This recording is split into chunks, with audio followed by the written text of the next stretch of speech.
Wapendwa taifa la Mungu, Mungu wetu ni mwema kila wakati, na kila wakati Mungu wetu ni mwema. Karibuni katika tafakari ya Jumapili ya 4 ya kipindi cha kawaida, na neno la Mungu leo linatugeuzia macho yetu kutoka katika kutumia vigezo vya ulimwengu huu kwenda kwenye vigezo vya kimantiki ya kimungu. Kikawaida dunia inapima mafanikio kwa nguvu, utajiri, elimu na hata umaarufu. Lakini leo Mungu anatuambia kwamba yeye anatazama unyenyekevu, unyofu wa moyo na kumtegemea yeye. Masomo ya leo, ndugu zangu, yatatufundisha kwamba heri ya kweli haipatikani katika kuwa juu ya wengine, bali kwa kuwa ndani ya Mungu. Somo la kwanza kutoka nabii Zefania sura ya 2 aya ya 3 na sura ya 3 aya ya 12 mpaka ya 13. Tutakutana na nabii Zefania akiwahubiria watu wa Yuda katika kipindi cha kushuka kwa maadili ya kidini kabla ya uhamisho wa Babeli. Jamii ilikuwa imejaa ufisadi, jamii ilikuwa imejaa majivuno, ibada za sanamu na ukandamizaji mkubwa sana wa maskini. Katika hali hiyo, Zefania anakuja na anatamka hukumu kali, lakini pia anaacha tumaini dogo ambalo ni la kina, kwamba Mungu hatawaangamiza watu wote, bali ataacha masalia ya wanyofu, watu ambao ni wanyenyekevu na watu ambao ni waaminifu. Anasema kwamba nitaacha kati yao watu wanyenyekevu na wanyofu wa moyo, nao watalikimbilia jina la Bwana. Hawa si mashujaa wa kisiasa wala si matajiri, bali ni wale wanaomtegemea Mungu peke yake. Katika dunia ya leo tunaishi, hata ndani ya kanisa kuna kile kishawishi cha kujiona watu kwamba ni bora kuliko wengine, cha kujitegemea kupita kiasi na kupima thamani ya mtu kutokana na mafanikio yake ya nje. Zefania anatukumbusha kwamba kanisa linasimama juu ya unyenyekevu na si juu ya majivuno. Masalia ya wale wanaoishi kwa uaminifu katikati ya rushwa, katika ubinafsi na katika ukosefu wa haki, wazazi ambao ni waaminifu na vijana wanaokataa kuishi katikati ya uovu. Ndugu zangu, Mungu anajenga ufalme wake kwa kupitia watu wadogo, si kwa makelele ya nguvu, bali kwa ukimya na uaminifu.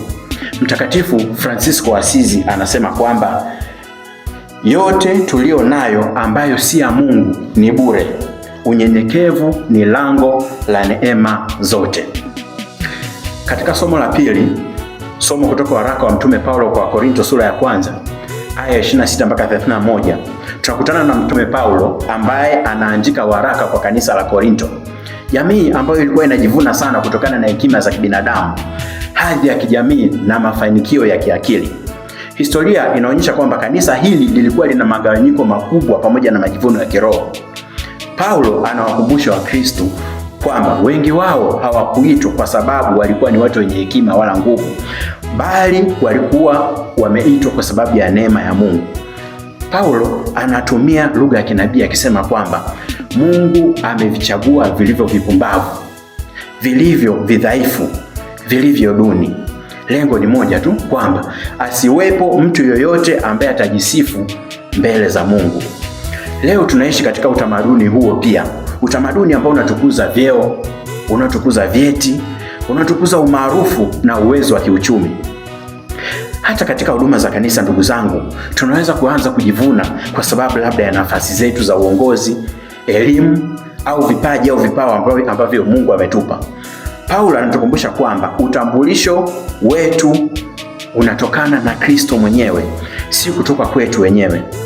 Lakini kanisa pia halijengwi na watu wakubwa kwa vigezo vya kidunia, bali ni wale wanaoruhusu udhaifu wao uwe nafasi ya neema ya Mungu kufanya kazi ndani yao. Msisitizo wa Paulo ni wawazi kwamba Kristo ndiyo hekima yetu, Kristo ndiyo haki yetu, Kristo ndiye utakaso wetu na Kristo ndiye ukombozi wetu. Somo la Injili litatoka Injili ya Mathayo sura ya 5 aya ya 1 mpaka 12, ambapo tutakuwa tunasoma injili ya heri, ambayo injili hiyo ni mwanzo wa ile hotuba ya Yesu mlimani, ambayo ni kama katiba ya ufalme wa Mungu. Yesu kama Musa mpya anapanda mlimani na kuwafundisha wanafunzi wake. Katika injili ya leo, Yesu hasemi ili kufurahisha umati, bali anasema ili kutikisa dhamiri za wasikilizaji wake. Anasimama juu ya mlima na anatangaza zile heri ambazo zinapingana wazi wazi na mantiki ya dunia ya leo.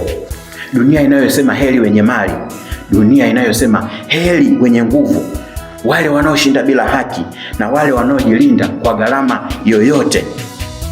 Yesu kinyume chake anasema heri walio maskini wa roho katika ulimwengu uliogeuzwa na tamaa, heri wanaolia katika jamii inayokimbia mateso ya wanyonge, heri walio wapole katika nyakati za lugha kali, vurugu na chuki, heri wenye njaa na kiu ya haki katika mifumo inayonufaisha wachache na kuwanyonya walio wengi, heri wenye rehema katika tamaduni za kisasi na uadui, heri wenye moyo safi katika ulimwengu uliojaa tamaa za kimwili, heri walio wapatanishi katikati ya migawanyiko ya kifamilia, ya kikabila na ya kisiasa, na heri ya wale wanaoteswa kwa haki, kwa sababu uaminifu wa Injili daima huja na gharama. Ndugu zangu, heri hizi si maneno ya kujifariji, bali ni hukumu ya kinabii dhidi ya mifumo ya dhambi na maisha ya unafiki. Ni wito wa kanisa na Mkristo mmoja mmoja kuacha kujipatanisha na dunia na badala yake kushuhudia kwa ujasiri kwamba ufalme wa Mungu umeanza, hata kama ushuhuda huo utaleta upinzani, kejeli na hata mateso. Mtakatifu Agustino anatuambia kwamba heri hizi ni ngazi za kupanda mbinguni. Kila heri inatuinua hatua kwa hatua. Ndugu zangu, Yesu anatuita tuchague leo, ama kuishi katika heri na kuwa nuru, ama kuzikataa heri hizo na kubaki katika giza linalopendeza lakini halitoi uzima wowote. Wapendwa taifa la Mungu, masomo ya leo yanatuuliza swali moja la msingi. Je, ni kwa vigezo gani tunaishi? Je, ninaishi kwa mantiki ya kiulimwengu au naishi katika mantiki ya ufalme wa Mungu? Nabii Zefania anatukumbusha kwamba Mungu hujenga taifa lake kwa kupitia wanyenyekevu wanaomtegemea. Lakini Paulo anatuonya kwamba hakuna cha kujivunia isipokuwa Kristo. Na Yesu anatuonyesha katika Injili ya heri kwamba njia ya uzima kupitia unyenyekevu, haki na rehema. Tuombe leo neema ya kuwa Wakristo wanaoishi Injili kwa unyenyekevu, uaminifu na ujasiri, tukijua kwamba heri ndiyo uso wa Yesu mwenyewe. Kristo ndiye tumaini letu. Do not be afraid, do not be afraid.